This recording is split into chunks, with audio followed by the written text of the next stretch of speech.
Greetings and welcome. Dr. Nielsen here, founder of Nielsen Holistic. Want to discuss just briefly on this video about infertility and a chemical that's causing a disruption in the hormone signaling, which can lead to infertility. Now, there are many causes. I'm not saying this is the end-all cure-all of infertility, but infertility is very near and dear to our heart as a family. First year we wanted to get pregnant right off the bat. It didn't happen. Second year goes by, nothing. And, we're eating healthy and doing the things that we should be doing. Still nothing happens because we thought we were eating healthy. And, it makes you wonder because you think, man, some of these teenagers out there are able to get pregnant. And these people who are eating like junk are getting pregnant. What are we doing? What are we missing? So the third year, find out that there's some gluten intolerance in our family that absolutely have to lay off the gluten, the wheat, the rye, the barley, and then we got our sweet little daughter, and similar thing happened the next time, and we're able to get our next child, our next daughter, and of course we want to have more children. It's just so fascinating, and that's why I want to be able to share with you. Children, it's almost like heaven opens up this conduit of love that comes into your home. So, infertility. If I were to come and knock on your door, 75% of you would have this in your home. It's found in toothpaste, if you can imagine. It's found in hand soap. It's found in dish detergent. It's found in clothes detergent. It's found even in fabric. So many of these different things. It's found in 75% of all antibacterial soap, the kind that we're washing our hands with every day. And this product, and it can cause, like I said, it can cause a disruption in hormone signaling, is called triclosan.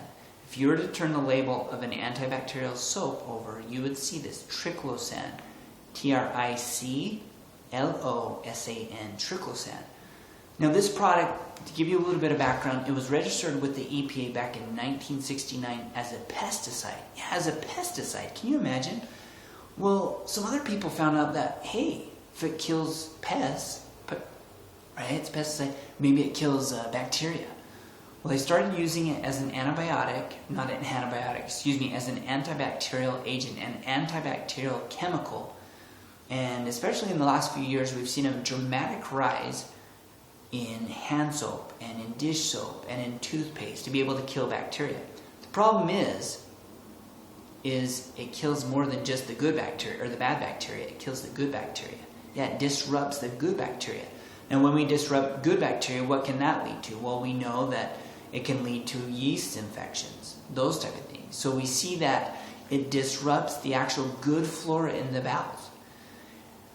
And it's also lipophilic. Now, what does that mean?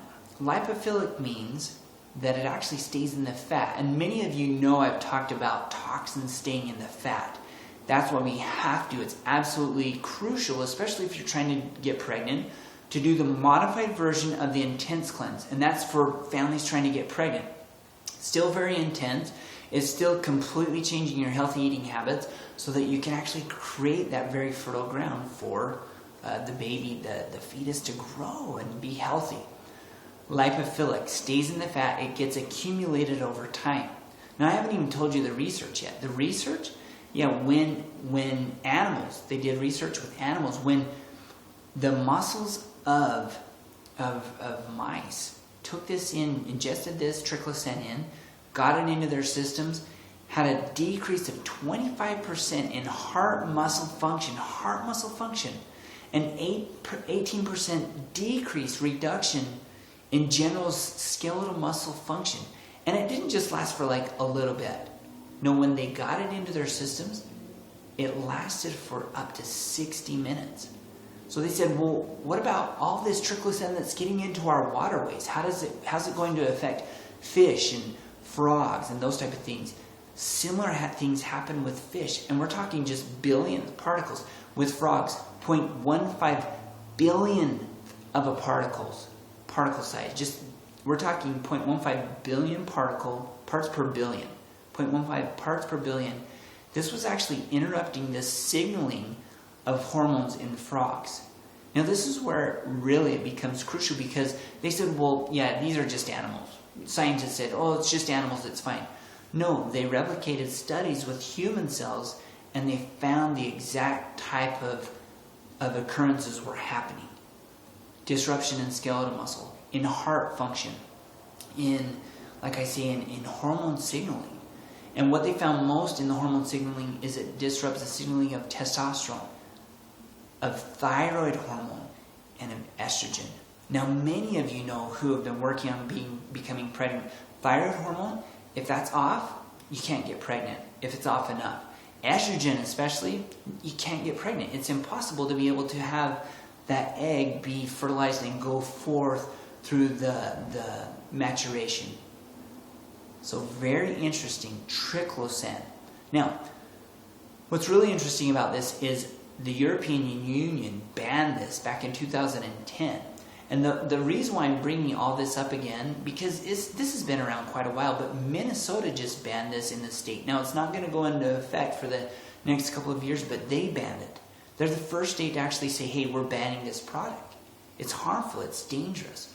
Well, the European Union, all the way back in 2010, they banned this product. They won't even allow it, especially when it's coming in contacts like with silverware, and dish detergent. No way. Because it does all these different harmful things to your muscles, to your hormones. What's next? Your brain? Your eyes? Your nerves? Well, it's only a matter of time until we find out more things, but hopefully before then you're going to ban it in your home. Now, I'm not going out and knocking on your door like I said. My focus is more to help you go and read a label and look for triclosan, whether it be in an antibacterial soap especially, or in your toothpaste. And I'm not going to name brands at this time. I've already looked at the brands and I've actually taken pictures, but I want you to go and find out. You go and investigate if it's in your home. Are you one of the 75 out of 100 people, or one, if I were to come and knock on your door, you've already said, Dr. Nielsen, you're here. I'm so glad, because you know what? There's no triclosan in my home. And we just got pregnant. Something like that story, because that's the type of stories that I hear. I hope you will take the measures, I hope you will take the steps to be able to eliminate, to ban this from your home, because it will disrupt. And one thing I didn't mention is it can start causing, and we're seeing, like I said in the beginning, so many families are coming to me and saying, what is it? Why is this? Why can't families get pregnant? What is it? Why is it that teenagers are now having early onset puberty? You connect the dots. This is one of the dots that could be a connection to this massive and ever-growing problem. I look forward to seeing you next time. I am Dr. Nielsen. Oh, I almost forgot to tell you one other thing, and it is important.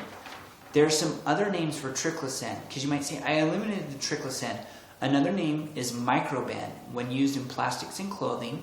Also Lexol, Lexol 300. Biofresh when used in acrylic fabrics. Sterzac, Ster-Zac, Z-A-C. Irgason, DP 300. 2,4,4 trichloro 2 hydroxydiphenyl ether, or cloxyphenolum, and I'll put these down below, or tinosan SDC. Those are also some names of triclosan. Just hiding it, because now people are trying to get tricky, makers of it, because they want to still use it. Obviously it must be cheap, must be used, it's in their formulas, they don't want to change their formulas. You change your formula, you ban it. I'm Dr. Nielsen. I look forward to seeing you on the next video. And remember this, live in fullness every day.